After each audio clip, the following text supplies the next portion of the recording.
The official part of the agenda is now over, and I must tell you that there is an excellent surprise awaiting all of you. Surprise? This means that there is something which all of you are going to enjoy right now, which is not on the agenda. What could it be?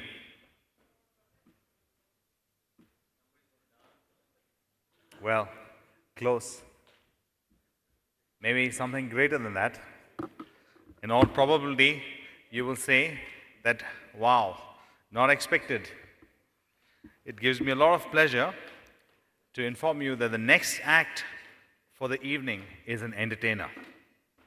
He was ranked among India's top 20 comedians by CNN IBN in 2014. He is a member of the comedy collective East India Comedy and a regular at comedy clubs in Mumbai, Delhi, and Bangalore. He recently debuted his 1-hour special called Out of My System, which was sold out at NCPA Mumbai. And he will be doing part of that show for all of us today evening. Ladies and gentlemen, please put your hands together to welcome on stage Azeem Banatwala. I'm speaking to engineers, so I should say hello world. Makes a lot more sense. But okay, so the serious part of this show is over. Can you give yourselves a round of applause? Yeah, make some noise for yourselves. Can we hear some shouting, screaming, energy? Yeah.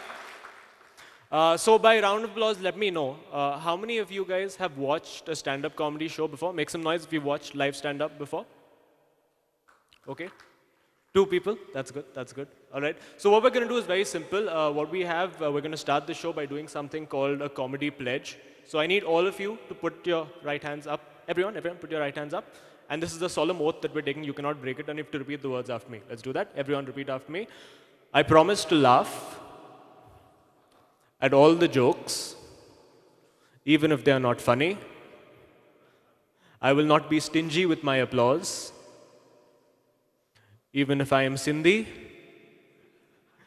I will not argue with the comedian, even if I am Bengali. And I will not beat up the comedian, even if I am Punjabi. Well done. But Maharashtrian works as well, so. But it's lovely to be here. It's great that we're part of the engineering summit. I am also an engineer, but I did my engineering from Mumbai University. So the logical career path then was to become a comedian. Because that's the standard we have there. But it's great. Engineers, we've given a lot to the world. We've given a lot to the world, like smartphones. Yeah, smartphones, all of us use smartphones. And we created instant messaging, which is fantastic. But I don't understand emoticons. Like, why do we have to add an emoticon to the end of every sentence on a instant messaging WhatsApp? Do we not realize how stupid this is? Have you ever had a real conversation with someone where you go up and say, hey man, I heard what you did? When has this ever happened? And some people aren't happy to send you one emoticon. No, that's too simple. They'll send you 50 at the same time. You're looking at your phone, yaar, abhi tak to WhatsApp tha, ye Candy Crush kab ban gaya hai. Just what is going on? But we have all these expensive phones, yeah, 40, 50,000 rupees. And on the other end of the spectrum, you have the Chinese knockoffs. Look exactly like them, cost 4,000 rupees. There's a BlackBerry knockoff called Black Cherry. I'm not making this up. Not making this up. There is an iPhone knockoff called O Phone. There is a Samsung knockoff called Micromax. And even Micromax now is a phone that costs 20,000 rupees. How can a Micromax phone cost 20,000 rupees? Even the guys in China are going, yaar, kuch to gadbad hai. Are we supposed to make a knockoff of this now? How do you make a knockoff of something that's already a knockoff? And the new Canvas phone by Micromax, it has a feature, and I'm not making this up, it has a feature called blow to unlock. Blow to unlock. It's clearly the Sunny Leone edition or something. I don't know. Bizarre. But I always ask people, why do you want an expensive phone? I say, I'm going to play games, man. Games on my phone. I'm like, what games? All smartphone games are exactly the same. There is one guy who is running. For no reason. Like even Milkha Singh is looking at road, Paji, ruk ja, yaar, please stop it. Lag jayega tujhe, please stop it. But when it comes to phones, I have one particular favorite. And give me a loud cheer because all of us have used this phone at some point. The Nokia 1100. Make some noise for that phone, yeah? What a phone! What a phone. You throw it around, you feed it to your dog, it still works. These days, you want new features on a phone, you have to wait for a software update. On a Nokia 1100, you want new features, you just drop it. Just pick it up, new colors on the screen, it's amazing. And if you drop an iPhone to repair it, you have to pay 5,000 rupees. If you drop a Nokia 1100 to repair it, you just drop it again. That's how it works. Well, we use our phones these days for taking selfies. Yeah, selfies. All of us know what selfies are, of course. And the word selfie was added to the Oxford English Dictionary. And a lot of teenagers read this story and they said, hey, that's awesome, but what's a dictionary? Because kids these days, they don't really use words. I don't even know why we are adding words to the dictionary. We should just be dropping words that nobody has used in 5 years. That people tell you about this longest word in the world, pneumono-ultramicroscopic silicovolocanosis. Who uses that? Have you ever used that in a regular conversation? Can you use that in a pickup line? Like, hey, baby, life is short, but you know what's long? This word, pneumono-ultramicroscopic silicovolocanosis. It's just, what does that even mean? Like, I don't know, but it's supercalifragilisticexpialidocious. She's like, oh, Shashi Tharoor, stop it. Takes a second. But we are, of course, engineers. We contribute to society with our work, with the stuff that we do. Unlike, for example, advertisers who have absolutely no idea what they're doing. They're just making us dumber every year. But advertising has taught me a lot of things. Like, I did not know that thumbs up was such a rare commodity. Because there's always one guy chasing it like it's the last bottle on earth. Like, thumbs up, thumbs up, I want thumbs up, thumbs up. And it comes with the warning that says, do not attempt these stunts on your own. I'm like, fine, I won't. And then this warning has made its way to a lot of other advertisements. You see, I saw this advertisement where people throw a phone out of a plane. And then they go skydiving out to go and catch it. It comes, do not attempt this yourself. I'm like, I don't have a plane. I would like to, but I can't. If there is a species of advertising that deserves the do not try this yourself warning, deodorant advertisements. What are those deodorants? This guy sprays deodorants and women are like, oh my God, you're amazing, let's get married. Does not work. I look at these ads and I'm like, shit, I've been doing it wrong all my life. Here I was working on my personality. There's an ad in which Irfan Khan, of all people, sprays deo and two women fly out of the sky, land next to him. Like, even he's surprised. Bhai, kar kya rahe ho bhaiya? Just chota recharge. Just, he has no idea what is going on. There's another deodorant, which goes by the name, and I'm not making this up, called Addiction, with 1D. And the chick is still with the guy, because who cares about grammar?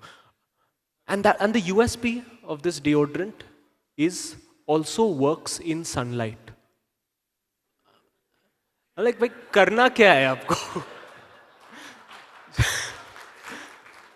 Like, what is also works in sunlight? Do you want to smell good or achieve photosynthesis? What are you trying to do?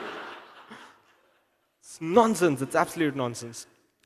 But we have, of course, advertising, which is stupid. We have advertising in newspapers as well, or as Times of India likes to call it, the entire newspaper.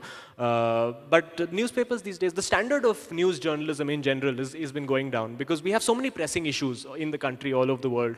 But somehow, in the middle of all this, every single newspaper in the country, this year and last year, found that the most important front page headline should be Salman hugs Shah Rukh at Baba Siddiqui's iftar party.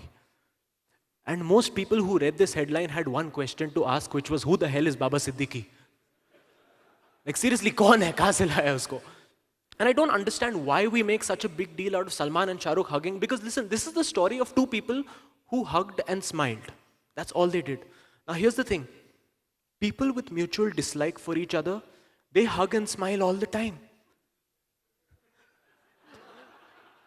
They're called women.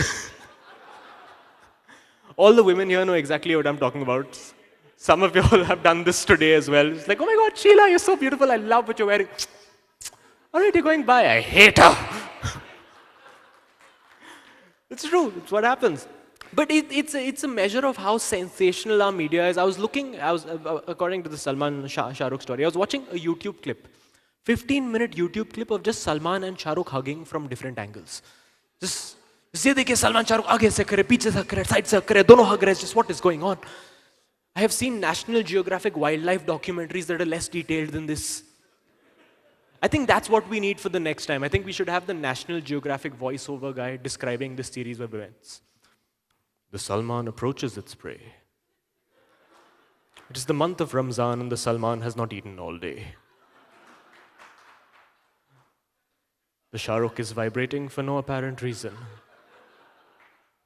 The Salman approaches the Shah Rukh and spreads his arms to share body heat with him. The Shah Rukh is surprised, but submits meekly to the alpha male. The Salman then utters a mating call and says, "Gale lagale, warna bachcho pe gaadi chala dunga." But it's true, this is the kind of news stories that we have in India. But all over the world, there's a lot of tension. All over the world, we have the situation with Israel and Palestine, ISIS, all of these, everyone wants to go to war. Everyone's stocking up on nuclear missiles, all of that stuff. Iran recently began its ballistic missile testing program. And this proved that the only real difference between Iran and Iraq is the spelling. And they sent a rocket into space, right? They sent a rocket into space, 120 kilometers into space and brought it back. Just 120 kilometers. It was like the Lonavala trip of space expeditions. It came back, it had like chikki and fudge and 3 toll receipts stuck to it. But what was interesting was that along with the rocket, Iran sent a monkey into space. I'm like, why are you sending a monkey into space? What is the monkey going to do in space? As Indians, we would never do that, right? Because we know that a flying monkey is only useful when your wife is stuck in Sri Lanka. Takes a second. I mean, I want to know who that scientist was who was in the space center going, "Ye rocket वगैरह ठीक है, पर मजा नहीं आ रहा है यार. बंदर है क्या?" And I feel so bad for that monkey. I feel so bad for that monkey because he went into space, came back, lived to tell the tale, but none of his monkey friends would believe him, right?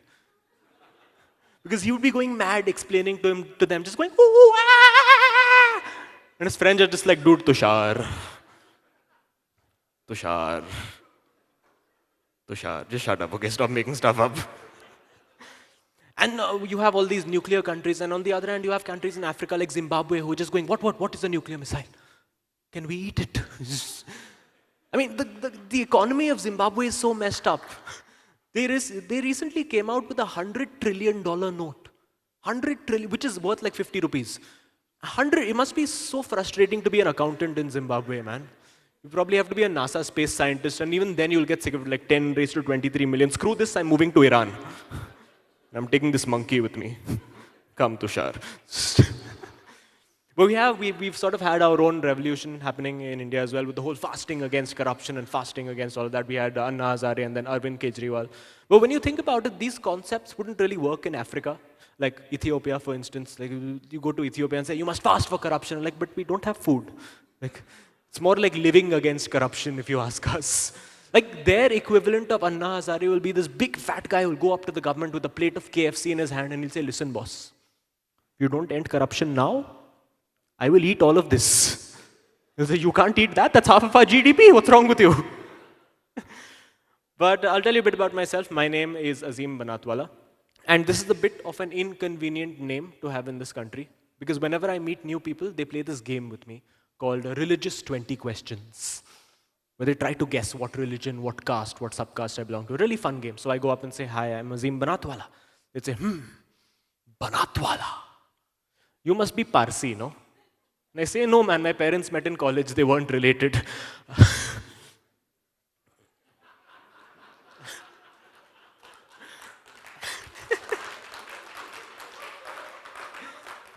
They say, "Oh, you're not Parsi, then you must be Muslim." And I say, "Yes, I'm a Muslim." And then they ask me this question. A lot of you have asked your Muslim friends this question. They'll ask, "So, Azeem, what kind of Muslim are you?"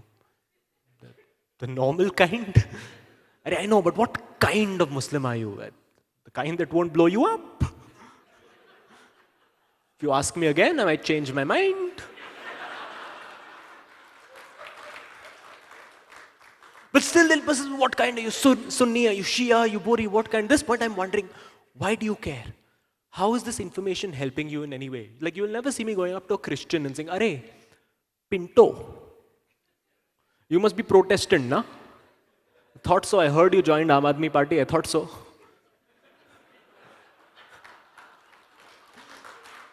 It's true. You will never see me going up to like a Hindu and saying, "Arey, dude, you're a Kshatriya. What are you saying, man? What are you saying? You're not Kshatriya, man. Get lost." I've seen you play cricket. You're so defensive. You're Dravidian, man. Dravidian, I'm telling you.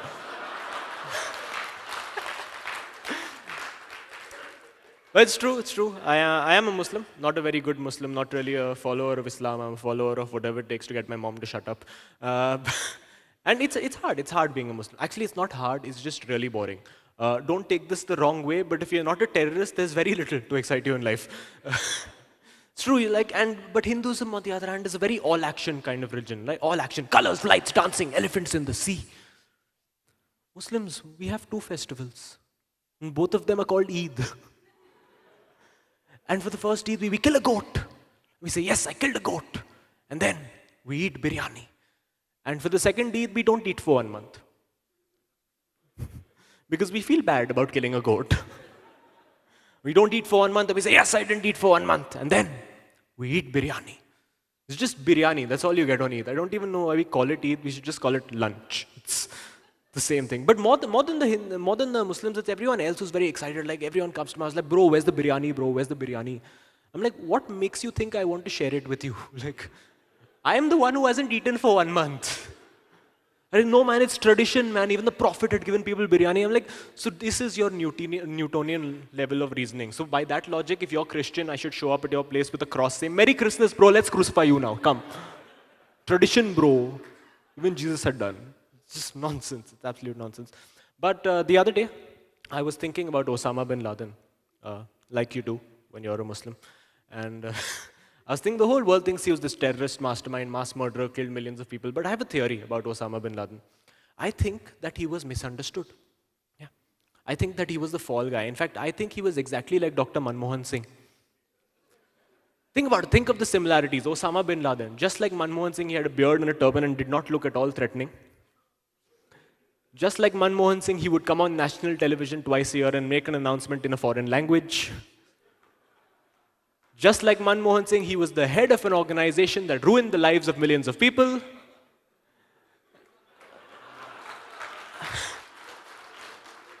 And just like Manmohan Singh, nobody had any idea as to what he actually did.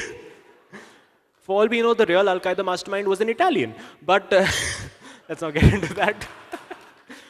But Osama, he was killed by the US, right? He was killed by the US. And the US, this is what they did, right? They killed him, they put his body into a helicopter and they dumped it into the sea. And they didn't tell anyone about it. They didn't tell anyone about it. And Maharashtrians all over the world were pissed off. Because they're all thinking, Sala Visarjan kiya, hum log ko bulaya hi nahi.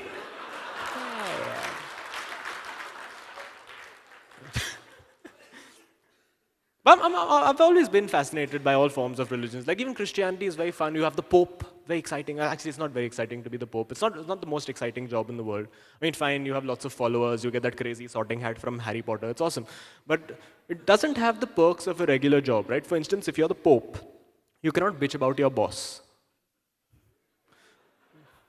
Because your boss is God. You'll be fired straight away. But it does have a few perks. Like as a Pope, you're allowed to choose your own name. Right? And they always choose these random sort of generic first names from the Bible, like Pope John Paul, Pope Jean-Claude Van Damme, Pope Neil Nitin Mukesh, just anything. I mean, that's what we need, right? We need crazy popes, like popes with a sense of humor, like Pope Dragon Slayer, Pope Batman. Or if you want to mess with everyone, just confuse the hell out of everyone, Pope Irfan. Just mess with everyone. But a lot of you may not know this about me, but I'm tall. And I think the most annoying thing about being tall is short people. Yeah, these are the people who feel the constant need to remind you that you are tall. They think that you don't know. And it'll usually be, like these 5 foot tall ladies, girls who'll come up to you at a party and just be like, hi, you're so tall. So tall. And this is not a compliment. She's not complimenting you. She's making an assertion. She's stating a fact. She could come up and say anything. She would come up and say, sky is blue. And it would amount to the same thing. But the most annoying thing, by far, for all the tall people in this room, the most annoying thing about being tall is traveling by air, traveling economy class. No leg room. It's like when they were making these planes, they used Rajpal Yadav as the standard for human height. There's nothing. And the only thing that you can do as a tall person to offset this is to sit in the emergency exit seat. Now, when I do that, the air hostess teaches me how to open it. Now, I don't think this is a very good idea, because let me remind you that I'm a Muslim on a plane. We tend to go a bit crazy up there. That's all I'm saying. That's all I'm saying. But flying by air has become a very luxurious experience these days. We've got all these fancy technological things like in the airports. We have these things called travelators. All of us know what travelators are, those human conveyor belts. I mean, just what are they? I look at them and I'm like, they're escalators with no ambition. That's what they are. It's just do something with your life. And what is the point of these things? You get onto them, you walk 20% faster, you're looking at the people like, haha, bye, just see you. Fat people get on, they're like, aha, this is what jogging feels like. It just makes no sense. But that's the thing, flying by air, very luxurious. Even on the plane, you have these lovely air hostesses constantly asking you what you want. Yes, sir, what can I do for you, sir? But as Indians, we don't really appreciate these luxuries. Like when we get onto an international flight, we sort of treat it like, like a shady bar. We just press the button. I was on a flight, there was a gentleman next to me, press the button. He's like, air hostess comes, like, yes, sir, what can I do? He's like, khana lao, khana. Like, yes, sir, veg or non-veg? What do you like? Dono lao, dono. He called her again. He's like, yes, sir, what can I do for you? Daru lao, daru. Like, yes, sir, wine or whiskey? Dono lao, dono. I'm like, dude, just chill out. I thought the next time he'll call her, he'll just say, chal, nach, abhi, nach.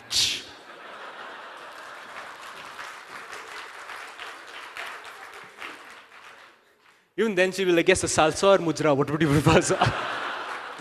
Dono lao, dono.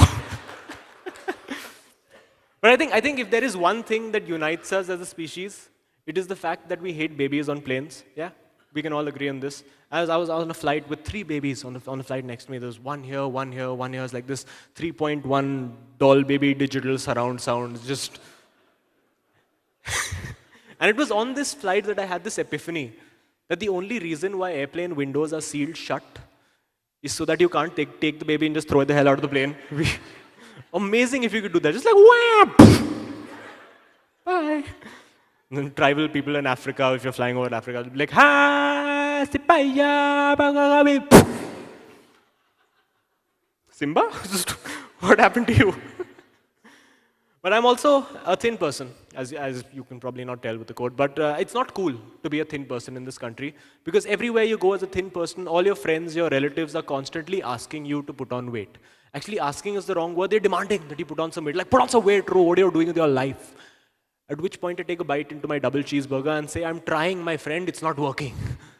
Like, on behalf of all thin people, I just want to say we don't look like this out of choice. Stick figure was not the form factor that we were going for.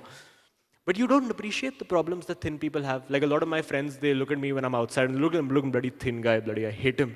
So thin, he's gone jogging. I just want to say, guys, I'm not jogging. Sometimes when I go out for a walk and the wind picks up behind me, I don't have a choice. I just have to go with it. To wait for land breeze to turn into sea breeze, then I can come back home. It's terrible. But it's not cool. It's not cool. You're not allowed to make fun of fat people. It's politically incorrect. People are like, no, man, don't make fun of fat people. You have to appreciate the person inside. I'm like, wow, he has a person inside him. How much? Kitna kha raha hai aise? But thin people, we are easy game because everyone makes fun of us. Because what are we going to do? Beat you up? It's not going to happen. Which is why, especially in this country, people come up to me and be like, hey, sukde, kandi, ghar pe khana nahi milta hai kya? I hate that line, ghar pe khana nahi milta hai. Indians were assholes. We'll go to like Ethiopia. We'll see a starving kid, then we're like, hey, tatinda taibu. Hey, kaun? Ghar pe khana nahi milta hai kya? He'll be like, nahi. Ghar bhi nahi hai, tu de raha hai kya? Baby comes flying. Enough with the babies. I've had enough of this. Nobody remembers the last joke. It's okay. But I'm a fan. I'm a big fan of football. Do we have any fans of football? Make some noise. Yeah? Yeah? Yeah? We have the whole ISL coming, which is great. They created the ISL. Like, oh my God, ISL. We're going to promote football in India. We're like, wow, who we got as the faces of the ISL? Cricketers. It's just... makes no sense. But India, we're terrible at football. We're terrible. I was looking at the FIFA rankings the other week. India is ranked 155th in the world. And I saw that statistic and I was shocked because I had no idea there are 155 countries in the world. And I was looking at all the countries ahead of us, all these African countries, Ethiopia, Somalia, Rwanda, countries with no food, countries the size of like Pimpri. And even they were better. And I was like, why do we have such a lack of motivation to do better at football? But then I looked further down the list. Rank 176, Pakistan. And of course it made sense because as long as we're ahead of Pakistan, who cares? That's where Indian football is right now. We don't suck, we're just waiting for Pakistan to improve. But if you look at the Indian football team, a big part of the problem is the selection. Because you look at the team, 50% of the team is comprised of like 5 foot tall thapas from the Nepal border. So our essential game plan is, Shabji, ball pass karo, le thapa, bhag. So 50% thapas, remaining contingent comprised of Bengalis and Goans.